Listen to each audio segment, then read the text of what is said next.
Welcome back to another episode of the Tracy Take. Today, we are going to be breaking down the Week 7 Thursday night football game between the Denver Broncos and the Cleveland Browns. But before we get into that, make sure that you subscribe to this channel if you have not already. Hit that notification bell and also like this video, comment on this video, let us know your thoughts, let us know how right we are or how wrong we are. Ryan, let's get into this. What I think now is going to be a very low scoring game.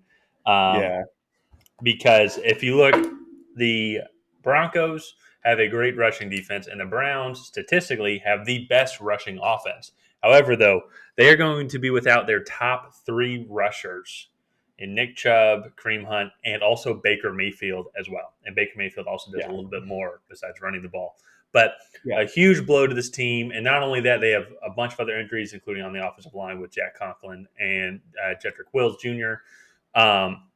But they don't have too much on the defensive side, so I think they're going to be able to stop this Broncos offense, which isn't uh, like great. They're 24th in total hmm points. They can put up some yards, but they're 24th in total points throughout the league. So it's going to be an interesting to watch. And right now, we were talking about before, the Browns they're still the favorites. They're 2-point favorites with the over under at 41.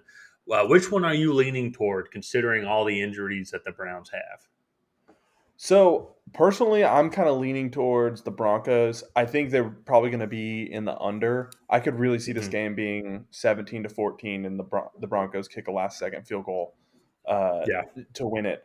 I just don't think either of these offenses are really going to be able to do a whole lot. We saw what Cleveland did to Minnesota's offense, which in my opinion is much more potent than Yeah, uh, that's a great point, actually. Yeah. Denver's. And they were on the field a lot in that game. Cleveland's offense really didn't do a whole lot. They didn't move the ball that much in that game. So they were able to sustain constant pressure throughout a long game in probably what was a 50-60 snap performance by the Minnesota Hmm. Vikings. So personally, for me, I think it's going to be really low scoring. I think that will favor the Broncos just because they have their starting quarterback, their starting running back.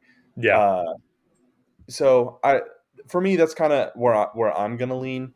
Yeah. Um, but yeah, what about you? So that's actually a great point because I did not know how to look at because which bet I should make because it feels like it's a pick'em game, and even though Denver Mhm, is healthy, their only major injury is going to be Jerry Judy, and that's a loss, yes, but they've been able to pick it up with Cortland Sutton, Tim mhm. Patrick, Noah Fant as well. And the running game They're isn't. also a few weeks removed from that, so they've had time to figure it out. Yeah, they've had time to figure it out. Melvin Gordon has had a solid season so far. And who's their other running back that he splits carries with? Javante Williams. Yes, yeah, they're a solid running back tandem. They're 12th in overall rushing Mhm, yards and actually 12th in overall passing yards as well. So they could just consist like just a middle of the road offensive team, but they don't put up too many points on the board. Um, mhm. but They don't you're allow too many points either. and they definitely don't allow too many points either. And your take with the Browns defense and how well they played against Minnesota, that's going to be the game plan now for sure. The defense now. We don't have Baker Mayfield, Kareem Hunt, Nick Chubb. Offensive line this weekend. Odell Beckham's most likely not going to play. Jarvis Landry is not for certain he's going to come back. The only real Mhm, like solid receiving threat that they have is David Njoku that I can think of. They also Donovan Peoples mhm. Jones is also there, and then they also have um, uh, Isn't Austin Hooper there? Austin Hooper is also there as well.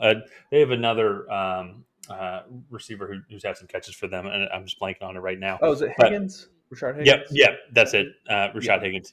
But then nothing against Case Keenum, but I think I think they're going to be relying heavily on Ernest Johnson. They're going to have kind of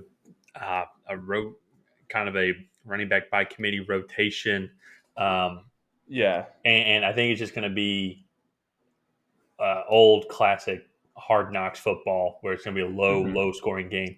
And I think that's probably going to be the bet that I'm leaning towards is going to be the under of 41 points.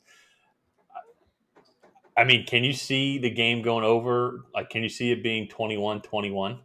Like, I just can't Yeah. see it with both these offenses right now.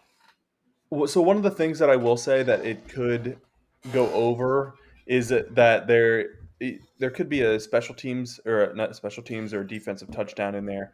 Yeah, That to me is a way that it could go over. Um, but I wouldn't count on that Definitely, though. I I wouldn't don't count think. on it. Yeah, it's not like There the definitely Kansas will be City. turnovers. It's not like the Yeah. Dante Hall Kansas City Chiefs special teams from 2006, where it was like Yeah, I yeah. think a 50% chance. I think he averaged a special teams touchdown every 2 games. So like you could okay like Yeah. he might get a touchdown. Like that's a legitimate chance to throw that one in there. Uh, Mhm. but without their star running backs, without their starting quarterback, it's looking like some of the starting receivers are going to be out. It just seems like it is going to be an eight. It really seems like it's going to be an 8 man in the box kind of game on both defenses, Yeah. and it's just going to be who's going to make the least amount of mistakes. Yeah, no, I 100% agree with that. I mean, that is kind of what they've played both these teams so far. It's Mm-hmm. just kind of like that, and then Denzel Ward and what's his name, the corner they just drafted, um, from Oh, from Northwestern. Northwestern, yeah. Yeah, I can't think of his name at the moment. Let's see here. It's gonna hit me. But while you look that up, I mean, Yep, they do a very good Greg job. Newsom. Greg Newsom. Yeah, I kept wanting to say Greg Ward, but I knew that wasn't right. yeah, Uh, but they do a very good job in man coverage, and so I think that's what they're going to do is just mm-hmm. leave a safety high and put Yeah, guys in the box, not yeah. let them run it.